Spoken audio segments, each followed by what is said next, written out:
And we've had this discussion about the Star Trek transporter and what it does.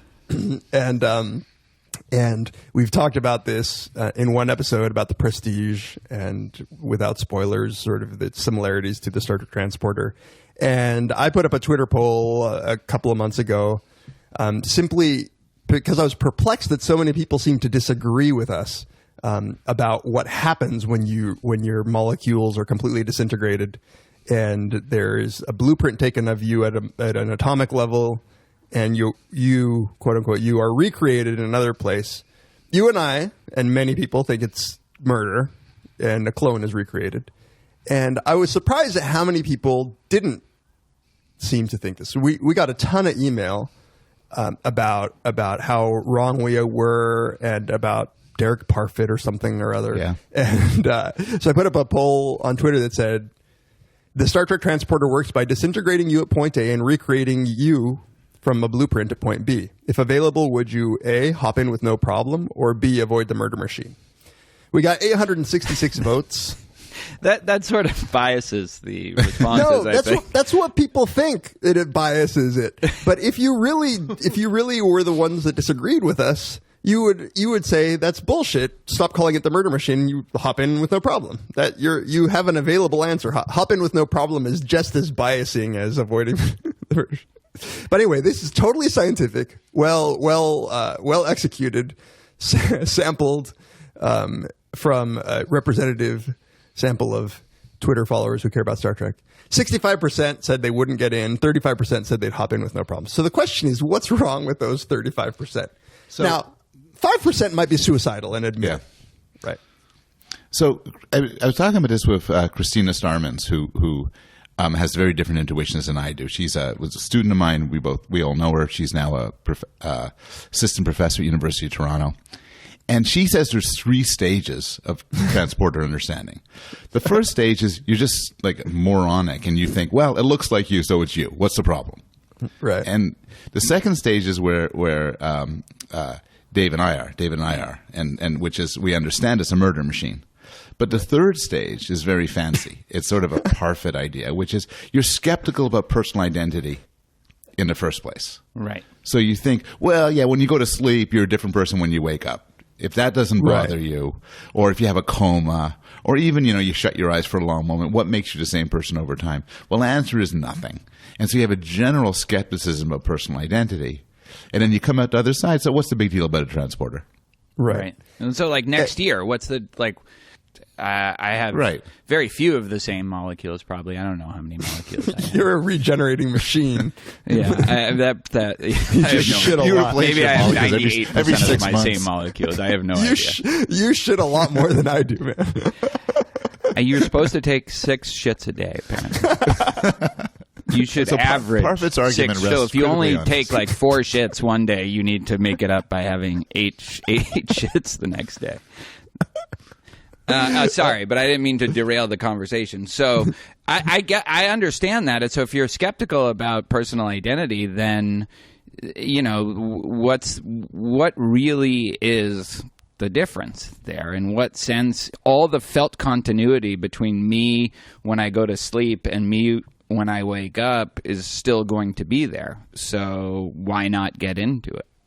That's the most sophisticated version of what the 35% are after. It's like Kohlberg's elusive stage 7. You have to You guys are stuck at utilitarianism. Yeah. I'm stuck at exactly. We're in this intermediate stage. We're not woke when it comes to personal identity.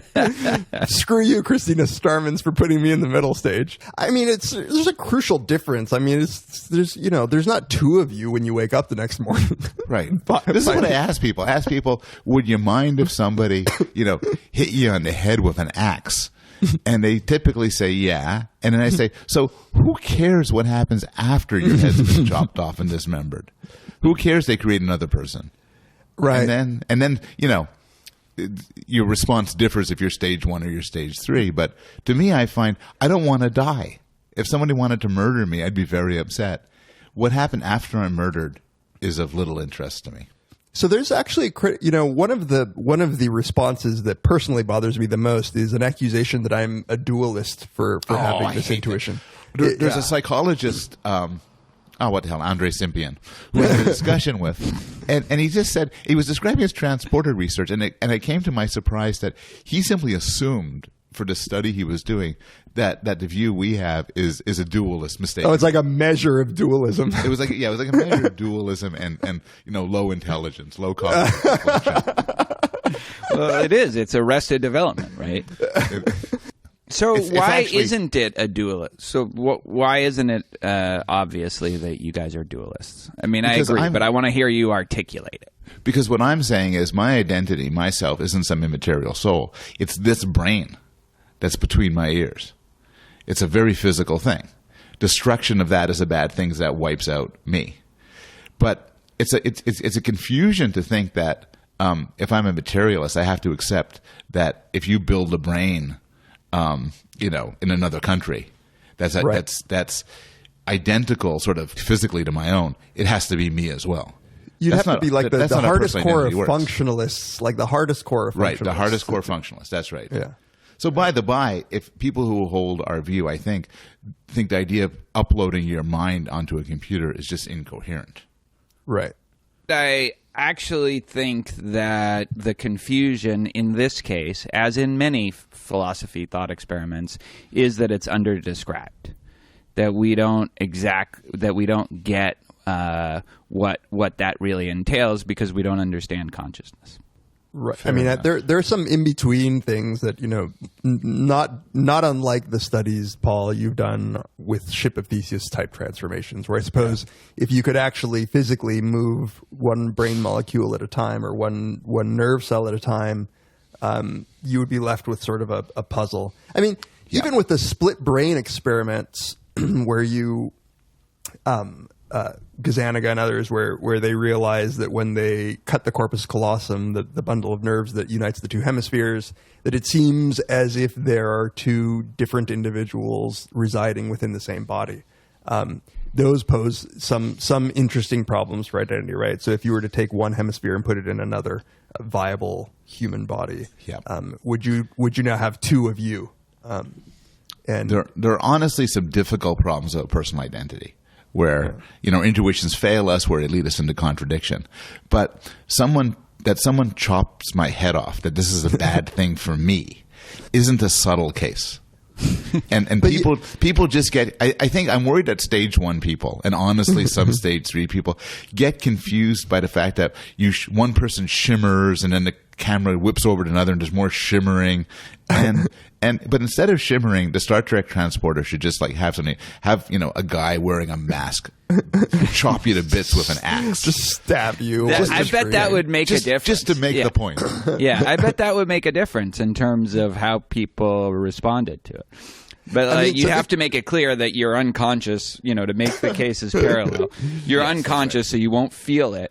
The transporter assumes that the machine could copy all the information about you, and then beam it down or whatever.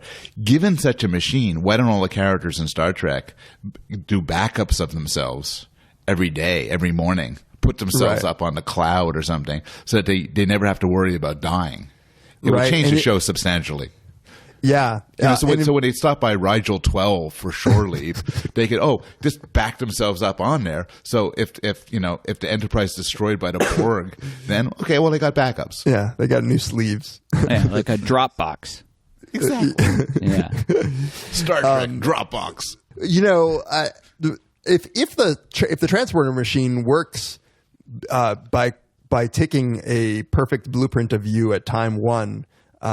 And creating you at time 2, then in fact you ought to have you ought to have zero memories for the in-between time, because you are recreated only with the instructions of your brain before the transportation took place. That's right. That's right.